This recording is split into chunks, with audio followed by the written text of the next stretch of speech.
I sometimes wish I didn't actually have autism. This is maybe a very strange video for you guys today, but I do sometimes kind of think and wonder in my brain, what would my life be without having autism? Now, for those who do not know, I got diagnosed at the age of 6 years old that I had autism. For those who do not know, autism is kind of like, I don't want to say necessarily a negative thing. It can be a negative thing because I know someone in the area who's got very, very severe autism. For you guys wondering, severe autism often includes the fact that you can't go to the stores alone. You just kind of need help a lot. Individual is very difficult for you. Spoken to mother once. You want to say it's sad, but the kid probably doesn't even know that it has autism. Just keeping it very honest. I've noticed people with Down syndrome are the most happy people, to be quite frankly. I've spoken to people with Down syndrome at parks, and I can just assure you that those people are, quite frankly, the happiest people on earth. They have no stress regardless, almost. You know what I mean? Compared to us people. But I do sometimes kind of wonder what it feels like not having autism. I do sometimes wish I didn't have it, to be quite fair. I know it's quite a gift, I guess you can say as well. But I kind of don't want it sometimes. Sometimes I really just wish I didn't have it. But it's not up to me. It's not just something you can heal or remove, for you guys wondering. It's not like pain. You can't heal it or remove it. This is something that I'm stuck with for the rest of my life. And I'm obviously going to accept it regardless. I have accepted the fact that I've got autism. I just simply can't do anything about it. I do have a feeling that this autism is probably for my dad, because he's literally just a mini me. Like, with the things he does, etc., he's definitely got something, and I can just tell it already. I know it. We've always said that he has something a life form of autism potentially.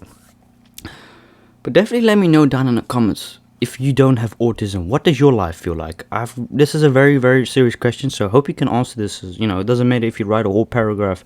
Let me know down in the comments what your life feels like being normal, I suppose. It's kind of weird labeling people normal, because I think no one is actually normal, to be quite fair. I think we're all, as individuals, unique in our own sort of way. The fact, I'm the Virgin King, that makes me unique. They'll be mad at me because I'm still your girl. Wait, what? Keegan, you gotta stop embarrassing yourself. I'm sorry, man. 100 likes, new podcast video tomorrow. Even though I have work tomorrow, I'll upload a video on my work. Yes, I'll make a video on my work. I swear to God, I will. But like I said, I've had ups and downs in my life, quite bad. It was quite bad, my autism back in the days. And why am I saying bad? Because I think a lot of us can see that themselves in it, that back in the days, we didn't know what it was. We didn't know how to control our emotions, because that's one thing I've always had quite difficult problems with, is dealing with my emotions. Because I was always the type of kid in class, very, very quiet, but always observing my surroundings. I never talked. I was quite the quiet kid in class, always. I just never liked talking to people because I was very antisocial. I basically grew up loving the fact that I was often just kind of alone, isolated up in my room. I still do these kind of things nowadays, don't get it wrong. I don't hate people, I just kind of don't like them. Sometimes I just want to get away from people.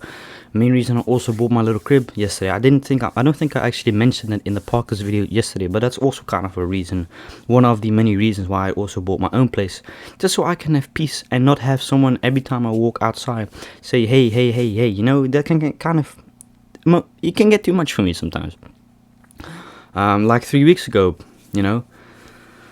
but definitely, I've had my ups and downs. I think we've all been there, to be quite fair. Autism or not, we all go through periods in life where we're like, God damn, was I meant to go through this? I sort of look at it as, yes, what I had to face and go through as a young kid, I think I was meant to go face through those phases, because it was heavy, man. Like, don't get it wrong, it was just very heavy. Not just on me, but especially for my goddamn parents, man. They love me.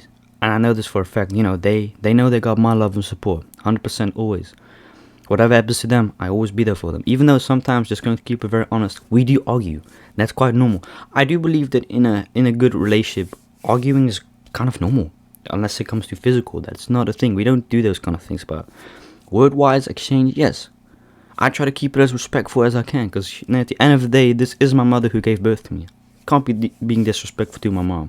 She doesn't deserve it. Regardless, even my dad doesn't deserve it. Although sometimes he does. No, I'm just kidding. Love you, dad, mom. But you guys know it already. But basically, when I got diagnosed with autism, I was very, very young. I was 5 or 6 years old, and it was such a hectic place in my head. I swear to God, man. I couldn't go outside without getting angry or having a bad temper or just going towards strangers and saying you're weird. I swear to God, I used to say these kind of things, and I just don't know why I used to say them. I was kind of the odd kid, I suppose you could say, in class, but like I said, I was very, very quiet back in days. And to be quite fair, nowadays I don't really mind talking to people. It's just kind of like I prefer not to talk to people that I don't know.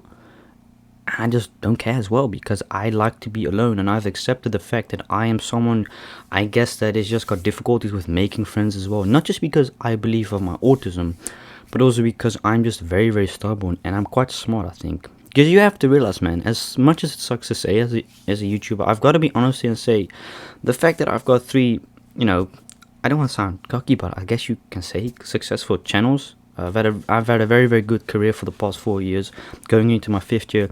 It definitely has made it more difficult for me to just go and trust someone. Because the thing is with me, if I go meet up with someone, they can search up anything from me, from my name, my age, place I live, my net worth. And there's just only one thing I can search up from them, and that's kind of maybe it. So I have to also be very careful with just meeting up with people, because you just never know what people's intentions are, man. You've got to just be careful. Even without autism, you've got to realize that.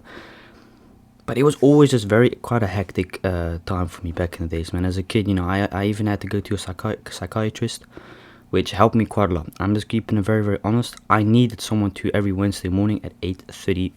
I was from 8:45 to 9:30, so like 45 minutes, sometimes 15 minutes extra. And he used to just help me a lot. Not just because of the fact how to control my autism, but also how to control my temper and me emotion-wise, because I was quite weak. I just keep it very honest. I was very, very weak when it came to emotions back like 7, 8, 10 years ago, and especially when it was about animals. Shit, if it was about animals, my man, I would cry, burst a tear right away if I saw an animal and hurt. You know what I mean? Animals have always done it for me, quite emotion-wise. Like nowadays, when I go on the Instagram and this kind of stuff, I try to avoid as much as the negative side, but sometimes it's good to be informed about negative stuff. Not everything on the internet you see is good, man.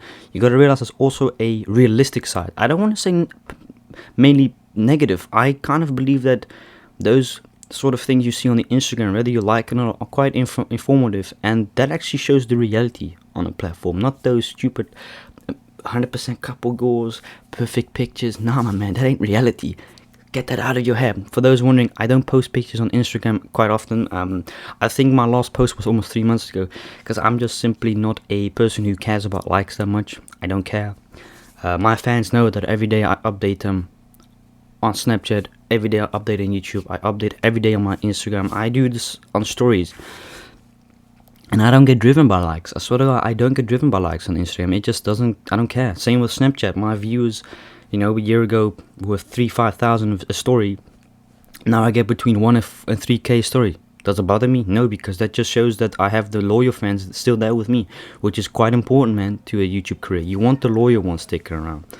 But just like I said, man, growing up was quite difficult for me, emotion-wise. I didn't really accept who I was back in the days, because I just always kind of felt like I was sort of a mistake, if that makes any kind of sense, because of the fact that I was just different than the rest in the class. I was always very alone, kind of still to this day. I prefer to be alone, just because I just can't trust anyone. You can't even trust your own family, they say, although that is true. I don't know nothing about, so we'll have to see that. I'll be right back, by the way. I have to go to the toilet, so see you just now. So I'm back. Sorry, I had to edit that piece out, but like I said, I kind of wish I was normal sometimes. It makes kind of no sense, probably, just normalizing someone as a label, but I do kind of wish I was normal. Like, sometimes I just wish I could go through life without having to go over these obstacles every single day and having to challenge myself, because that's the thing I think with autism. You challenge yourself, to be quite fair. You don't challenge other people. You have to challenge yourself every single day with a new thing. And I've had to do a lot of stuff. My God, socializing, just emotion-wise especially, man. That was quite a difficult thing for me back in the days as a kid. Nowadays it's quite easy. I hardly cry. I actually only cry when I think about my grandfather, really, because that's just the biggest thing nowadays, man. Especially because just you gotta realize, man, my little sister isn't going to highly likely grow up with a grandfather anymore, because I haven't seen my other grandfather in a year plus because of this whole pandemic thing going on, and I haven't seen my grandmother in just almost 4 years. which, nah, in 3 years almost, which is kind of painful, you know. She's old, man. She doesn't like going on airplanes, and I don't blame her. She lives in South Africa. That's 16, 17 hours. A flight alone, so we're talking about 20 hours including.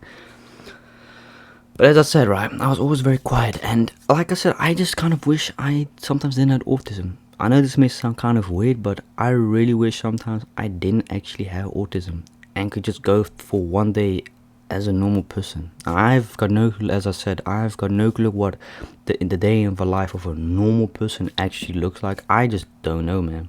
But I can tell you my days, it's not actually my days, but it's quite hectic up in my head, you know. It's very hectic. Like every time I think of video ideas, like I swear to God, 24/7. Even when I'm goddamn gaming, man, I think of a video. I like, okay, I got a video idea. Let me write this quickly down on my phone. 10 minutes later, I got another video there. Okay, now let's scrap this off. Controversial topic. Let's add a new one. Okay, this is good. You know, I'm always working. Don't get it twisted. I'm not just one of those YouTubers that makes a video, lets someone edit. I edit my own recording. So everything you see on my ASMR, my mukbang, on my podcast is all me. I edit all my videos, and I've had some people offering me, you know, for free. I don't do work for free, because I'm just keeping it real. When someone offers you stuff for free, there's always a catch. There's always something negative at the end. I've had this quite often, like, I for sure make what you can, and then I say my honest opinion. I say, looks like dog shit, my man. Why would you say that? Well, you wanted my honest opinion, my guy, so this is my honest opinion. I could make this probably the same, but then better in 10 minutes. You know, because when it comes to me as well, as a person, I keep it very honest and open. If someone makes me fan art, I can appreciate that. But if you ask me about my opinion on your art, and I say, you want my honest opinion? Yes, I think it looks crap. Don't be crying at me because I'm just speaking the honest truth and the rest of the people don't, because they want to support you while you're actually making miserable work. You want to have people around you that keep it real with you. If you can't rap and you make a video with your homies in the background and they bumping their head to it, they fake, man. If you can't rap, they'll tell you immediately, you can't rap, dog. Just quit it. A real person says that in your face right away, I always say. You know, and for your record, yes, I've got no friends, and I don't actually think this has got to be blamed, you know, on my autism, but it's kind of because I'm just a little bit stubborn, and I can't really find a good with people in general. I intend to have friendship with someone for a couple of days or a week or two, and I just never talk to them again because I choose not to talk to them, because I've realized that people never hit me up. I'm always just the person who's got to hit them up and say, hey, what's up? It's never a hey, what up back. It's always me having to be the first to start the conversation. It ain't difficult, man. You just go on your WhatsApp, mention me, and just say hey, and I respond to you, or I just block you, because I've had that as well, man. When I finished my school, I blocked everyone. I swear to God, I just blocked everyone, because I don't want to have contacts with people that don't want to do anything with me, aren't bothered to do anything, but want to go and say hey every time on WhatsApp. I ain't like that, my man. Stop the hey on WhatsApp. Don't be weird. Just say, yo, let's chill in real life. Okay, that's cool. But that's just the thing. People have excuses, but people have priorities. You're just another excuse because you're not a priority at that moment, or you just are in general no priority. That's why you've got to realize sometimes it's better having no friends than actual friends that pretend to be your friends, but in reality aren't actually your real friends. Just keeping it like that. Just think it in like that in your head, man. Professor Keegan in the house. But yeah, just let me know what you guys think of it. Would you ever want to go through life? Would you like to know what it feels like having autism? Well, to be quite fair, it's very difficult to explain. You sort of have to have autism yourself to be quite fair. I know this sounds really whack for someone who doesn't have autism, but you've really got to know and understand what it feels like if you've got autism yourself. Now, I'm quite aware of the fact that it doesn't seem like I've got autism. It's kind of true. In real life, if you see me in real life, you just wouldn't say that I've got autism, but on some things you can definitely see that I've got autism with some things I do. But yeah, it doesn't look like I've got autism, but I do actually have autism. And am I ashamed of it? No, totally not. Although I just sometimes, you know, when it comes to job-wise, when I work, I kind of prefer to stick that on the low, because not everyone in society, unfortunately, accepts people with autism. You know, some people look at it as a negative thing, and some people are embarrassed of the fact that I've got autism. Like I said, I'm just not embarrassed at all, but you've got to realize, unfortunately, not everyone in society knows what it is, knows how to deal with it, or can't accept it or won't accept it, you know, and it's kind of how you gotta live with it as well, you know. We can't all have our wishes come true and have a nice world. I wish it was like that. I wish we had no wars. I wish we didn't have no hunger. Can't be like that, unfortunately, man. We don't, well, we do decide that actually when it comes to hunger. I do believe so. I'm just sorry. You know, feed your people, man. But yeah, no, definitely let me know down in the comments if you guys are enjoying these videos. I'm loving these videos. I swear to God, I'm loving these videos, man. So it's currently Saturday today. Later on the ASMR channel, I have got a new ASMR video come out. So you definitely just stay tuned for that, man. You're going to love that ASMR video. I also posted a KFC Kentucky Fried Chicken with my cousin video yesterday on Kigo Mukbangs. So you should just go and check it out. Awesome mukbang. Tomorrow is going to be Sunday. Now I've really got no clue if I've got a mukbang coming out tomorrow because I am at work, so I just have to see like when it comes to time wise if I can do it. But I'll definitely try my best. I want to go and create another burger mukbang, but then like I don't know, six or 7 or 8 patties on one burger. We probably won't be able to eat that burger, but we're going to try it anyways. But yeah, thank you so much for watching this video, and I'll see you in tomorrow's podcast video. Thank you so much for watching. Thank you all so much for the great support on the previous video, which was yesterday. Like I said, it's not an actual house. It's not a house on wheels. It's going to be a house permanently there.